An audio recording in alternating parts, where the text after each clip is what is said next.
ভাগবতের শুরুতে মঙ্গলাচরণ করা হয়। মঙ্গলাচরণ কেন করা হয়?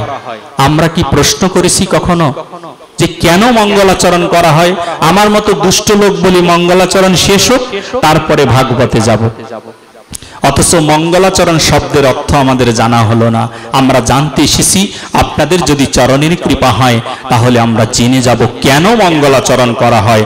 আমরা এখানে যারা উপস্থিত হয়েছি সকলেই কোনো না কোনো ভাবে নিমন্ত্রিত হয়ে এসেছি। এখানে কেউ না কারো মাধ্যমে নিমন্ত্রিত হয়ে এখানে এসেছি, কিন্তু যেই পরম কারণের কারণ এখানে উপস্থিত না হলে এই প্রোগ্রামেরই কোনো মানি থাকবে না।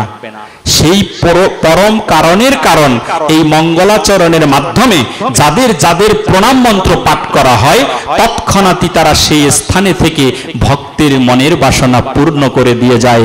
এটাই হচ্ছে মঙ্গলাচরণ। মঙ্গলাচরণ হচ্ছে নিমন্ত্রণ পত্র। আমি যাদের মঙ্গলাচরণ করতে যাচ্ছি তাদেরকে নিমন্ত্রণ করছি যে হে প্রভু তুমি এখানে আসো, হে গুরুদেব তুমি এখানে আসো, হে বৃন্দে দেবী তুমি এখানে উপস্থিত হও। এই মঙ্গলাচরণ হচ্ছে সর্বপ্রথম এবং সর্বশ্রেষ্ঠ। যদি মঙ্গলাচরণ করে তাদেরকে যদি উপস্থিত করতে না পারি তাহলে এই অনুষ্ঠানেরই কোনো মানি থাকবে না, হস্তি স্নানের ন্যায় ফল লাভ হবে।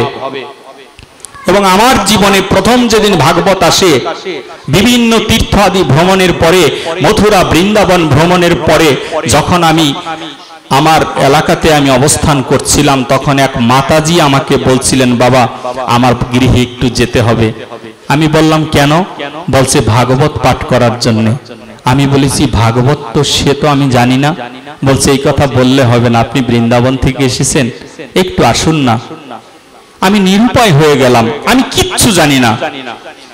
আমি সত্যি কথা বলছি ব্যাসাসনে, আমি কিছুই জানি না, এখনো কিছু জানি না। তারপরেও ভক্ত কেন যেন আমাকে ডাকছে যাওয়ার জন্য। তখন আমার গৃহে থাকা রাধা কৃষ্ণের যুগল, সেই যুগল মূর্তি নয়, সেটা বাস্তব। সেই যুগলের সম্মুখে জোড়হাত করে দাঁড়িয়ে শ্রীমতী রাধারানীকে বলেছিলাম হে রাধারানী তুমি যেখানে যেতে পারো সেখানে তুমি আমায় নিও, তুমি যেখানে যেতে পারো না সেখানে তুমি আমাকে নিও না। আমি সে কথাকে আজও বিশ্বাস করি। আজও আমার গৃহ থেকে বেরিয়ে আসার সময় শ্রীমতী রাধারানীকে বলে এসেছি রাধারানী তুমি যদি ওখানে যেতে পারো তাহলে আমাকে তুমি নিও। আমি বিশ্বাস করি আমি এখানে উপস্থিত হবার বহু আগেই আপনাদের কৃপায়, আপনাদের চরণধুলির কৃপায় এই ধাম মাঝে আমার শ্রীমতী রাধারানীর উপস্থিতি হয়ে গিয়েছে।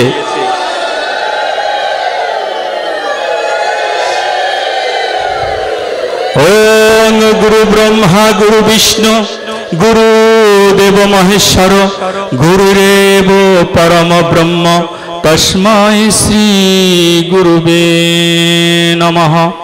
ওং অখণ্ড মণ্ডলাকারং ব্যাপ্তং যেন চরাচর পদপদদর্শিতং যেন তস্मै শ্রী গুরুবে নমঃ।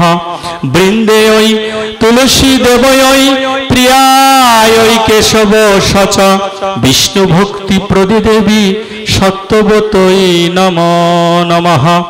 ওং নম মহাবদন্যায় কৃষ্ণ প্রেম প্রদায়তে কৃষ্ণায় কৃষ্ণ চৈতন্য নামে জৈবশিষে নমো নমঃ।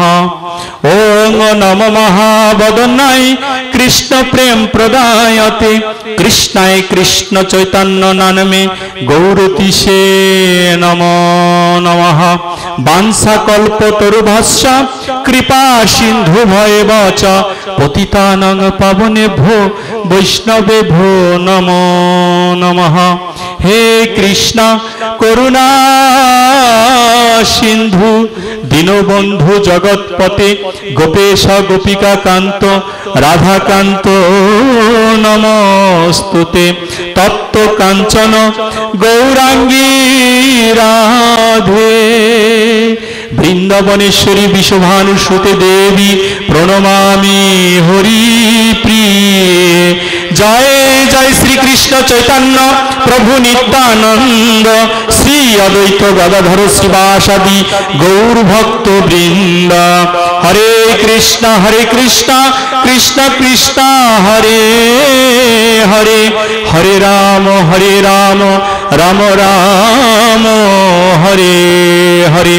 শ্রী রূপ সনাতন ভট্ট রঘুনাথ, শ্রীজীব গোপাল ভট্ট দাস রঘুনাথ। এই ছয় গোসাইর করি চরণ বন্ধন, যাহা হতে বিঘ্ননাশ অভীষ্ট পুরাণ। এই ছয় গোসাই যার মুই তার দাস, জনমে জনমে যেন এই অভিলাষ। জয় রাধে, নিতাই গৌর হরি বল।